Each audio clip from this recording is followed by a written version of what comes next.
तो स्वागत है आपका पाठशाला में। आज हम देखने वाले torque on A current loop या फिर मैग्नेटिक डायपोल।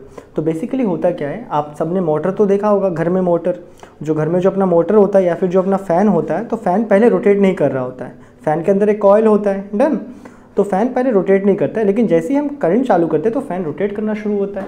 अब वो एग्जैक्टली कैसे होता है वो हमें यहाँ जानना है। तो अगर आपने कभी फ़ैन को खोल के देखा होगा तो उसके अंदर सर्कुलर वाइंडिंग होता है, डन। सर्कुलर गोल गोल गोल गोल होता है। लेकिन हम यहाँ पे एक सिंपल सा केस लेंगे जहाँ पे कि हम एक रेक्टेंगुलर कॉइल लेंगे, डन। एक रेक्टेंगुलर कॉइल, इसका जो बाहर का जो पार्ट है ना वही रहेगा, अंदर का नहीं रहेगा। अंदर खाली होता है, डन। ये बाहर का पार्ट रहेगा। ये बातें क्लियर है? अब देखो तो इसका रिप्रेजेंटेशन कैसा होता है। बेसिकली हम इसे एक मैग्नेट के अंदर रखते हैं। तो ये आपका मैग्नेट, मान लो ये आपका मैग्नेट है, डन। इसमें से कोई एक साइड आपका नॉर्थ रहेगा, कोई एक साइड साउथ रहेगा। तो फर्स्ट ऑफ ऑल जैसे देखो यहाँ पे एक मैग्नेट रखा है, ए नॉर्थ ए साउथ। तो हम लोग क्या मैग्नेट का नॉर्थ पोल खाली सेपरेट कर सकते? नहीं कर सकते। तो ऑब्वियसली एक बड़ा सा मैग्नेट होगा, इसके पीछे इसका साउथ पार्ट भी रहेगा, डन। एक साउथ पार्ट भी रहेगा, लेकिन एक बड़ा सा मतलब आपका स्क्वायर मैग्नेट जिसका नॉर्थ साइड यहाँ पे रखा गया, और एक बड़ा सा मतलब यही सेम तरह का एक और मैग्नेट, इसका भी साउथ है नॉर्थ है, इसको उल्टा करके यहाँ पे रख दिया गया। ये बातें क्लियर है, डन। इसका साउथ पार्ट भी होता है, क्योंकि हम लोग मैग्नेट को कभी भी तोड़ नहीं सकते। अगर आप एक मैग्नेट को तोड़ लोगे तो अगेन वो नॉर्थ साउथ बना लेगा, डन है। हमने क्या किया, हमने इसके अंदर में एक सर्कुलर नहीं, एक रेक्टेंगुलर करंट कैरिंग कंडक्टर को रखा। अब रेक्टेंगुलर रखने का बस एक ही कहानी है कि तुम लोगों को ईजिली समझ आए, डन। लेकिन रियलिटी में हम लोग सर्कुलर यूज़ करते हैं। ये बातें क्लियर है कि हमें ईजिली समझ आए, तो इसलिए हमने यहाँ पे एक रेक्टेंगुलर लिया। अब इसे कुछ यहाँ पे ऐसे शूज से कनेक्ट किया जाता है और यहाँ पे करंट सप्लाई लगाया जाता है, डन। सिंपल करंट सप्लाई अपना बैटरी वाला, पॉजिटिव एंड नेगेटिव। तो यहाँ से करंट फ्लो होगा, तो करंट यहाँ से इस कंडक्टर से ऐसे करंट फ्लो हो रहा होगा, डन। इसमें से ऐसे करंट फ्लो हो रहा है, इसमें से ऐसे वापस करंट फ्लो हो रहा है, फिर घूम के यहाँ से इस डायरेक्शन में आपको कैसे दिख रहा है, यहाँ पे भी करंट ऐसे फ्लो हो रहा है, यहाँ से निकल के भी ऐसे फ्लो हो रहा है। तो इस पार्ट में आपको करंट ऐसे फ्लो होते हुए दिख रहा है, डन। यानी वो यहाँ से अंदर घूम के भी आएगा। ये बहुत ही छोटा सा डिफरेंस होता है इनके बीच में। यहाँ तक बातें क्लियर है? अब हमें जानना है कि एग्जैक्टली देखो टॉर्क का कंडीशन हमें याद है। टॉर्क कब लगता है? जब फोर्सेस लगते हैं but equal and opposite direction में, उनके बीच में एक परपेंडिकुलर डिस्टेंस होता है। यानी वो करने वाले हैं यहाँ पे, डन है। अब देखो तो ये हमने कुछ सेटअप ले लिया नॉर्थ टू साउथ। तो इसके अंदर मैग्नेटिक फील्ड कैसे लग रहे होंगे आपके मैग्नेटिक फील्ड लग रहे हैं बेसिकली ऐसे, आपके मैग्नेटिक फील्ड्स लग रहे हैं इसमें। क्या ये बातें हमें क्लियर है? तो अब हम चाहते हैं कि इसमें फोर्स कितना लगता है, तो इसको पहले एक नेमिंग करेंगे, A B C D। तो पहले पता करते हैं कि इसमें फोर्स ऑन AB एक सिंगल वायर के जैसा दिख रहा है। हमने देखा है अगर एक सिंगल वायर को अगर हम करंट में डालते हैं या फिर मैग्नेटिक फील्ड में डालते हैं, एक सिंगल करंट कैरिंग कंडक्टर को अगर मैग्नेटिक फील्ड में डालते हैं तो फोर्स एक्सपीरियंस करता है। लेट अस फाइंड कि ए वाला लेंथ AB कितना फोर्स एक्सपीरियंस कर रहा है। That is force experience by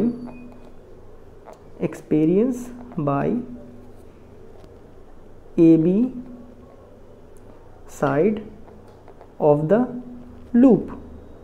AB side कितना फोर्स एक्सपीरियंस कर रहा है, दैट इज FAB। हमने इसका फॉर्मूला ही पढ़ा था। क्या पढ़ा था हमने? फोर्स जब एक करंट कंडक्टर मतलब करंट कैरिंग कंडक्टर्स में जाता है तो I L क्रॉस B, यही पढ़ा था हमने, याद है? तो कितना होगा I, जो I अमाउंट ऑफ करंट इसमें से फ्लो हो रहा है, small I into L cross B, done. अब मान लेते हैं कि ये जो है ए इसका ब्रेथ है। ये जो कॉइल है ना, कॉइल का ये जो साइड है ना, ये साइड इसका ब्रेथ है। ए वाला साइड क्या है? ए वाला साइड BA ब्रेथ है, CD ब्रेथ है, BC क्या है? इसे मान लेंगे लेंथ है, क्या है? लेकिन आपके बुक में इसको A यूज़ किया है तो इसको A ही मानते हैं, स्मॉल है, ठीक है। यानी हाँ वो लेंथ है। ये बातें क्लियर है? तो लेटेस्ट पार्ट लिख देते हैं। Latest consider a coil rectangular coil with side B and A and I amount of current flows in it। ये बातें क्लियर है? तो इतना होगा। तो यहाँ पे फोर्स निकालेंगे एग्जैक्टली। तो I L B, यहाँ पे लेंथ कितना है बाय द वे? ए वाला पार्ट में लेंथ क्या है? ये B अमाउंट ऑफ लेंथ है, that is small b capital B into sine theta.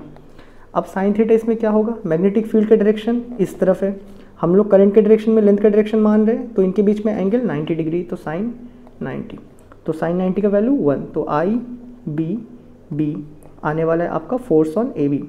Any how force एक वेक्टर क्वांटिटी, इसका डायरेक्शन निकालना है, तो डायरेक्शन निकालने के लिए क्या बोला था, एल के डायरेक्शन में हाथ रखो, दैट इज करंट के डायरेक्शन में हाथ रखो, मैग्नेटिक फील्ड को पकड़ने का ट्राई करो। तो मैग्नेटिक फील्ड इस तरफ जा रहा है, तो ऐसे पकड़ेंगे तो पकड़ में आ जाएगा। थंब कहाँ आ रहा है, नीचे की तरफ आ रहा है, तो फोर्स कैसा लग रहा है, नीचे की तरफ लग रहा है, मतलब क्रॉस है, नीचे की तरफ वेक्टर, वेक्टर का अगर पीछे से देखोगे तो क्रॉस दिखेगा, तो यहाँ पे आपके फोर्सेस क्रॉस में लग रहा है। सिमिलरली फोर्सेस यहाँ पे BC में कितना लग रहा है ढूंढते हैं, F ऑन BC, इसको भी आई एल क्रॉस बी, यहाँ पे एल क्रॉस बी, ये हमें फॉर्मूला पता है, तो यहाँ पे आई एल कितना है, यहाँ पे लेंथ कितना है, यहाँ पे ए है, B sine theta, sine theta कितना है, मैग्नेटिक फील्ड भी इस तरफ, करंट भी इस तरफ, मतलब दोनों का डायरेक्शन क्या है, एल का डायरेक्शन और मैग्नेटिक फील्ड का सेम है, तो 0, तो साइन 0 कितना होता है, 0 होता है। डन, तो कितना हो जाएगा, पूरा 0 हो जाएगा, इसमें कोई फोर्स नहीं लग रहा है। सिमिलरली हम जब फोर्स निकालेंगे, force on CD, that is force on CD निकालते हैं, इसको भी क्या कर लेंगे, I into L cross B. Done, तो I amount of current flow हो रहा है, इसमें लेंथ कितना है, लेंथ मतलब इसका ब्रेथ है ना, ये वाला जो B था, ए बी बी ए है, मतलब ए बी बी ही होगा, that is small b capital B, sign angle कितना है, हम लोग इस बार मूव कर रहे हैं इस तरफ, मैग्नेटिक फील्ड है इस तरफ, एंगल 90, तो ये कितना हो जाएगा, आई बी बी, मैग्नेटिक फोर्स है, मतलब इसका डायरेक्शन निकालना होगा। डायरेक्शन निकालने के लिए क्या करेंगे हम, एल के डायरेक्शन में हाथ रखेंगे, ए हमने एल के डायरेक्शन में हाथ रख दिया, इस बार करंट इस तरफ मूव हो रहा है, तो इस तरफ हमने हाथ रख दिया, मैग्नेटिक फील्ड इस तरफ जा रहा है ना, इस तरफ निकल रहा है मैग्नेटिक फील्ड, तो मैग्नेटिक फील्ड को ऐसे करके पकड़ लिया, तो कैसा आ रहा है, ऊपर आ रहा है, तो यहाँ पे फोर्स कैसा लग रहा है आपका, डॉट में लग रहा है, ए वाले एंड में, तो फोर्स का डायरेक्शन है डॉट। सिमिलरली फोर्स ऑन आप DA निकालो, फोर्स ऑन DA इस लेंथ पे निकालो, इस लेंथ पे कितना आएगा, I into again L cross B, कितना आ जाएगा, I, यहाँ पे लेंथ का वैल्यू कितना है असल में, ए वाला साइड अगर ऊपर वाला स्मॉल है तो नीचे वाला भी स्मॉल है होगा, into capital B, sine theta का वैल्यू कितना आएगा, यहाँ पे ए रहा आपका मैग्नेटिक फील्ड, डन, यहाँ हम मूव कर रहे हैं, दैट इज़ 180, साइन 180 भी 0 होता है, तो 0 इंटू समथिंग 0। तो इन दोनों एंड पे फोर्सेस नहीं लग रहा है, इन दोनों एंड पे फोर्स लग रहा है, बट कैसा लग रहा है, एक फोर्स नीचे की तरफ और एक फोर्स ऊपर की तरफ। डन है, तो अगर मैं इसका साइड व्यू बनाऊं, देखो अभी मैंने तुम्हें ऐसा बना के दिखाया, ऐसा ऊपर से, अभी अगर मैं इसका ऐसा साइड व्यू बनाऊं, ऐसा करके साइड व्यू बनाऊं, तुमको खाली ये चीज़ दिखने वाला है, और यहाँ पे दो फोर्सेस लग रहा है, एक फोर्स ऊपर की तरफ और एक फोर्स नीचे की तरफ। क्या बातें क्लियर है? तो वही बनाता हूँ। सो साइड व्यू बना रहा हूँ तुम्हारे लिए। साइड व्यू में तुमको क्या देखने मिलेगा, ऐसा रखा है कॉइल, ए है ए बी है, तुमको साइड से दिखाऊंगा तो तुमको ए दिखेगा यहाँ पे, दैट इज ए दिख रहा है तुम्हें यहाँ ए।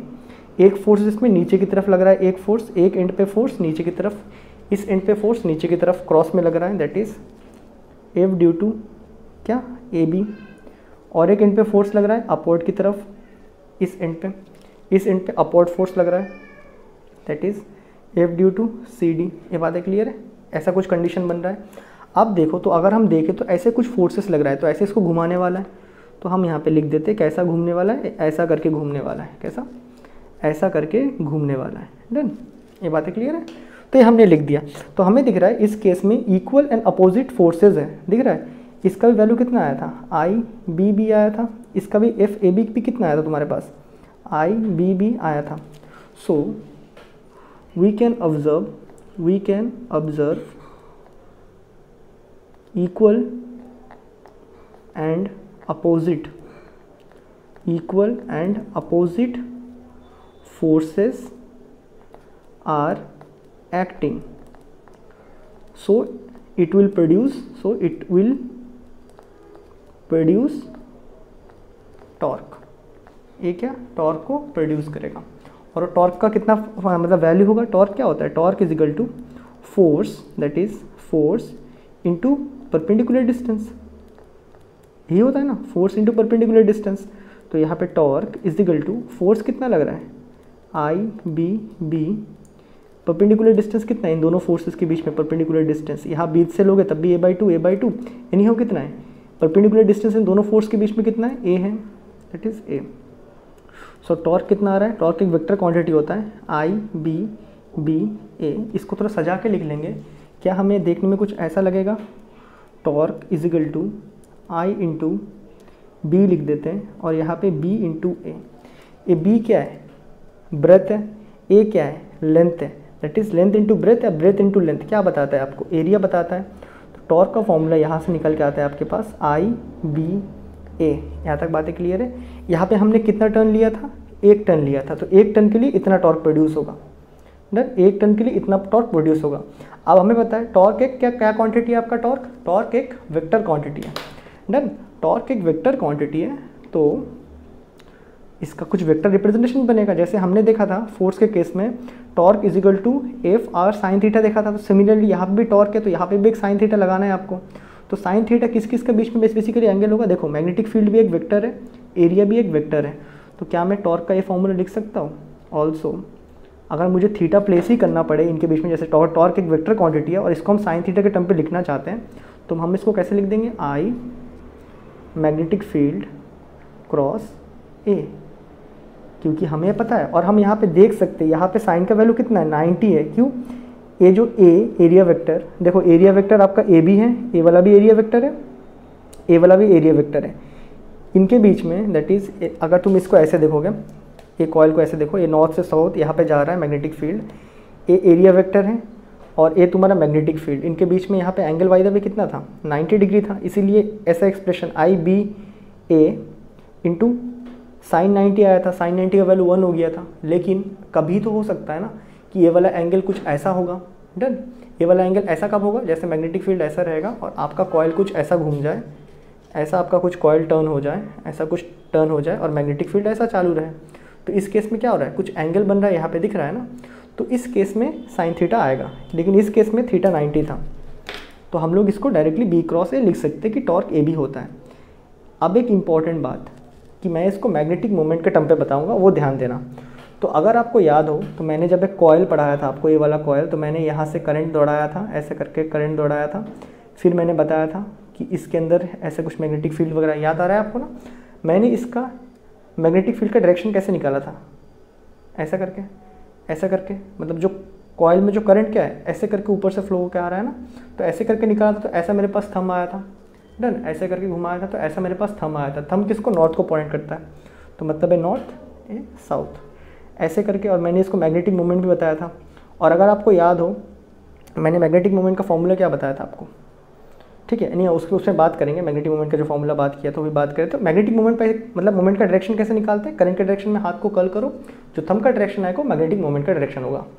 इसी केस में इस कॉइल में करंट इस तरफ फ्लो हो रहा है ना, दिख रहा है ना, करंट ऐसे ऐसे ऐसे फ्लो हो रहा है, तो करंट ऐसे फ्लो हो रहा है, तो मैं हाथ को कर्ल करूँगा, थंब कहाँ आ रहा है मेरा, राइट हैंड से कर रहा हूँ, ठीक है, ऐसे कर रहा हूँ, तो थंब कहाँ, नीचे की तरफ आ रहा है। तो ऑब्वियसली ये जो नीचे की तरफ ए जो था ना आपका, वो मैग्नेटिक मोमेंट का डायरेक्शन था। सो वी नो एक ए वाला एक पार्ट हो चुका है, ठीक है, कि आई ए बी लिख सकते हैं, या फिर इसको तोड़ के लिख दोगे तो आई बी ए साइन थीटा होगा। और ये जो हमने केस लिया था इसमें बेसिकली साइन थीटा साइन 90 था, इसलिए 1 आ चुका है। लेकिन हकीकत में अगर एंगल है तो कुछ ऐसा एक्सप्रेशन आएगा टॉर्क का। बट वी नो जो मैग्नेटिक मोमेंट होता है ना, मैग्नेटिक मोमेंट क्या होता है हमारे पास, ये हमने बताया था एन आई ए होता है, या यहाँ पे एन क्या था, नंबर ऑफ टर्न्स था। 1 टर्न के लिए एन 1 है, 2 टर्न के लिए एन का वैल्यू 2 है, बराबर है। सो ये हमें पता है, वी नो, ये हमने पहले भी ड्राइव किया है। Now torque for in number of turn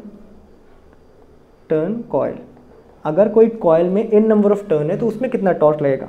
अगर सिंगल कॉइल में, ध्यान देना, अगर आपका सिंगल कॉइल में tau is equal to I B A लग रहा है, या फिर tau is equal to I B cross A लग रहा है, डन, या फिर tau is equal to I B A sine theta लग रहा है सिंगल टर्न में, ठीक है, torque is equal to I B A sine theta single में लग रहा है, तो n में क्या होगा, अगर 2 में होगा तो 2 इंटू आई ए बी, अगर n में क्या हो जाएगा फिर, तो n के लिए आप इसको n I B A sine theta ऐसे करके लिखोगे। क्या बातें क्लियर है।